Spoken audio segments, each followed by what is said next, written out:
আসসালামু আলাইকুম, কেমন আছেন সবাই? আশা করি ভালো আছেন। আমি ডক্টর সৌমেন চক্রবর্তী, আপনাদের হৃদয়ের ডাক্তার। আজকে আমরা কথা বলবো বুকে ব্যথা নিয়ে।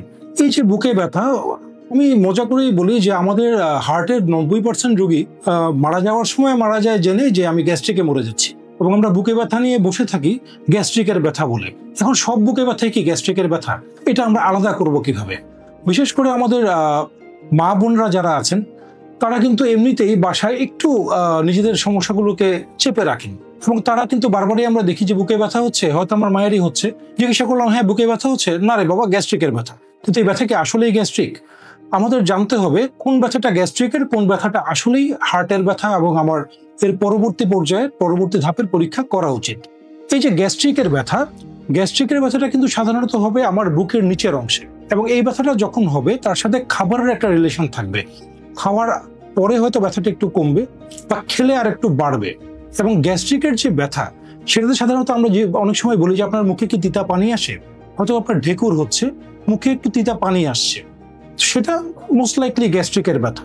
কিন্তু যদি ব্যথাটা এমন হয় যে আপনার বুকের ঠিক এই জায়গায় চেপে আসছে, আপনি যখন হাঁটতে যাচ্ছেন তখন আপনার বুকে ভার কিছু মনে হচ্ছে, বুকে ব্যথা হচ্ছে, দোতলা সিঁড়ি বেয়ে উঠতে যাচ্ছেন, হয়তো আপনার গলাটা ধরে আসছে, বাম হাতের দিকে ব্যথা যাচ্ছে, বুকটা ভার হয়ে আসছে, বুকে ব্যথা হচ্ছে, এই ব্যথাটা সম্ভবত গ্যাস্ট্রিকের ব্যথা না, এবং বহুলাংশেই গ্যাস্ট্রিকের ব্যথা না। সেই সাথে আপনি যদি উচ্চ রক্তচাপের রোগী হন, আপনি যদি ডায়াবেটিসের রোগী হন, আপনার যদি রক্তে কোলেস্টেরলের পরিমাণ বেশি থাকে, তবে দ্রুততম সময়ে আপনার একজন কার্ডিওলজিস্টের শরণাপন্ন হওয়া উচিত। কারণ হয়তোবা গ্যাস্ট্রিকের ব্যথা বলে আপনি যাকে পুষে রাখছেন বা দেখছেন আরেকটু দেখি, সেই ব্যথার জন্য হয়তোবা কালকে আপনার কারোর সাথে আর কোনো দেখা হবে না। কারণ হার্ট অ্যাটাক বা হৃদরোগ আমাদের মৃত্যুজনিত মৃত্যু ঝুঁকি যেসব রোগে আছে তাদের মধ্যে 1 নম্বরে আছে। তো এই যে হার্টের ব্যথা, বুকের ব্যথা, আমি বলি সেটা একটা অ্যালার্ম। আপনি নিজের কোমরবিড কন্ডিশনগুলো, নিজের ঝুঁকিগুলো জানুন, জেনে দ্রুততম সময়ে আপনি একজন হৃদরোগ বিশেষজ্ঞের শরণাপন্ন হন, ইসিজি করুন। এর পরবর্তী যে পরীক্ষাগুলো ওনার কথা মতো, যদি ইকো করতে হয় সেটা করুন।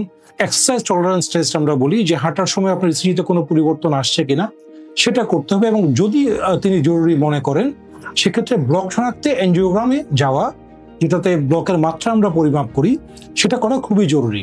কারণ আজকে আপনি সচেতন হলে কালকে সেই সচেতনতা হয়তো আপনার জীবন বাঁচাবে।